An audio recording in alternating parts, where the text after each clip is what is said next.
So what is mass customization? Well, the essence of mass customization is to recognize that you have a portfolio of customers. Every one of them individual, every one of them unique, every one of them deserving to get exactly what they want at a price they're willing to pay. And then you have a portfolio of capabilities. These are the things that you know how to do for customers. And the key to low-cost, efficient, high-volume customization is, in fact, modularity. Modularity. When you think of modularity, think of Lego building bricks. What can you build with Legos? Anything. Anything you want.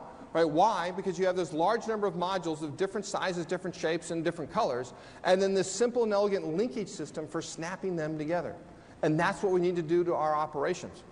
We need to understand the individual needs of individual customers, whether these are patients or whether these are the hospitals that we are serving. And then we need to bring down and do only and exactly what each particular individual needs, creating a customer-unique experience chain. Mass customization is not being everything to everybody, but rather doing only and exactly what each one needs. And then, of course, you need a particular piece of technology in the middle there, and that's a design tool. Design tools needed because most customers don't know what they need. And even if they know, they can't articulate. So you have to help them figure out what is that need, whether that's a design tool that you give to the customer, like Dell with its online configure, or whether it's a design tool that you keep to yourself, like Progressive with its claims adjustment process. Figure out what each individual customer needs, and then drive that back into operations. So you're doing different things for different customers. That effectively is what mass customization is all about. Figure out what each mass customize your offerings. To mass customize your offerings, I think Mark mentioned that my first book was called Mass Customization, which is basically efficiently serving customers uniquely, recognizing that customers are markets of one, that every one of them is unique, every one of them deserves to get exactly what they want at a price they're willing to pay, which is why you have companies like Land's End that are creating websites where you can go on the websites and you can customize and design your own pair of jeans or chinos or tops.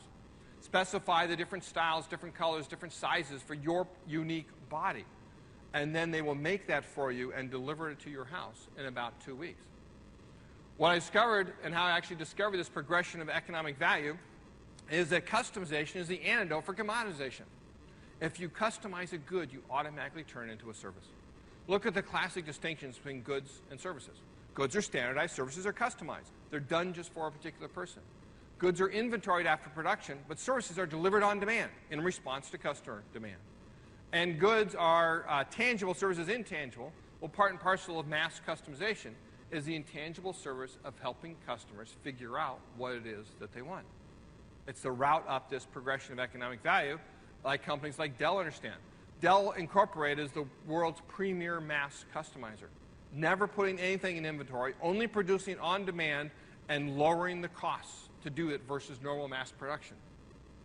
And what Michael Dell understands is that everybody in that company is focused on the customer experience and owning every interaction that they have with customers.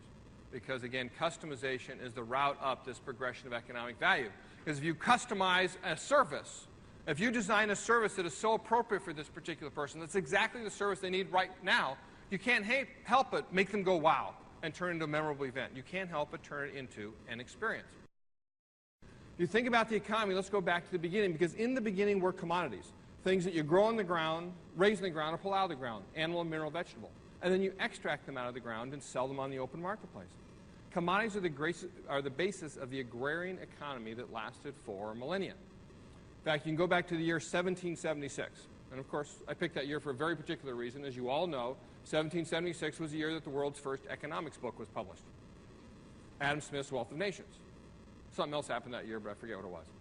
If you go back to 1776, what would you guess was the number of people that were employed on farms? Over 90%, just over 90%. What's that percent today? Just under 2. Exactly, just under 2. We went from over 90% of the people down to 2% of the people. What happened to agricultural output in that time? It skyrocketed. It went up and up and up. Thanks to technological and productivity improvements, it takes fewer and fewer people to produce more and more output. So people moved out of farms and into factories, where they make or manufacture goods. Goods are the physical, tangible things that we touch and feel. Goods are the basis of the industrial economy.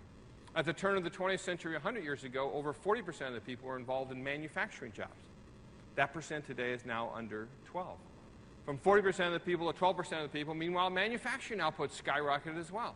Thanks to technological and productivity improvements, it takes fewer and fewer people to produce more and more output.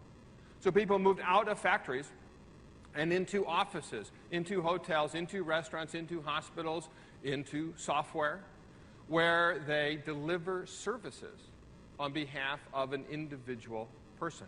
Services are intangible activities that we do on behalf of an individual person. Services are today 80% of employment.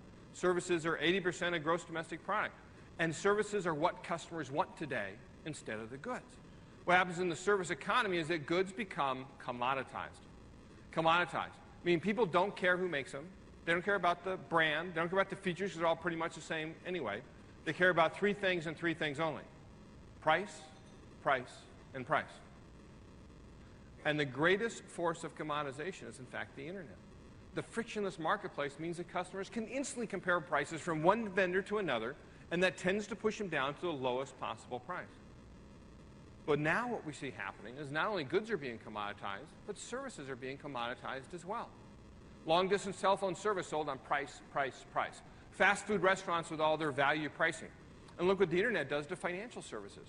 What used to cost several $100s to buy or sell a block of shares with a full service broker can cost as low as $8 with an internet-based broker. So what that means is that fundamentally goods and services are no longer enough.